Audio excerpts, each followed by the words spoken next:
ராஜேஷ், பொங்கல் பரிசு தொகுப்பிற்காக 248 கோடியை ஒதுக்கீடு செய்து அரசாணை வெளியிடப்பட்டிருக்கிறது. இங்க 2000 கோடி தேவை என்ற பட்சத்துல 248 கோடி ரூபாய் எந்த அளவுக்கு பத்தும்? பொங்கல் பரிசு ரொக்க பணம் இல்லையா என்ற கேள்வியும் எழுந்திருக்கிறது. அது தொடர்பான விவரங்களை வழங்கலாம் ராஜேஷ்.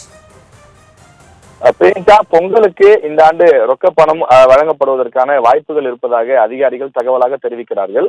நேற்று இது சம்பந்தமான அறிக்கை ஜிஓ வெளியிடப்பட்டது. அதிலே சுமார் 248 கோடி என்ற அளவுக்கு தான் அந்த ஜிஓ ஆனது வெளியாகி இருந்தது.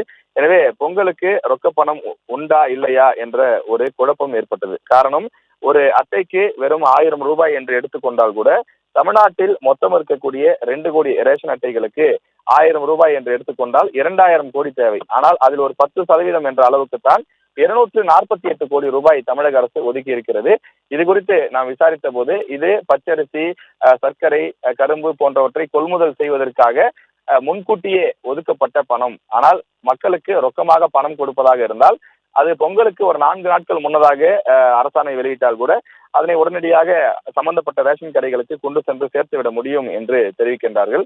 எனவே தற்போது வரை பொங்கலுக்கு எவ்வளவு பணம் கொடுக்கலாம் என்பது குறித்து முடிவாகவில்லை என்றும், அது 1000 ரூபாயா அல்லது 5000 ரூபாயா என்பதெல்லாம் இன்னொரு 2 தினங்களில் முடிவு செய்யப்படும் என்றும் அதிகாரிகள் தகவலாக தெரிவிக்கின்றார்கள். அது சம்பந்தமான ஆலோசனைகள் நடைபெற்று வந்தாலும் இன்னும் இறுதியான முடிவு எடுக்கப்படவில்லை என்ற ஒரு தகவலையும் தெரிவிக்கின்றார்கள். எனவே ஓரிரு தினங்களிலே இது சம்பந்தமான விரிவான அறிவிப்பு நமக்கு கிடைப்பதற்கான வாய்ப்பு இருக்கிறது.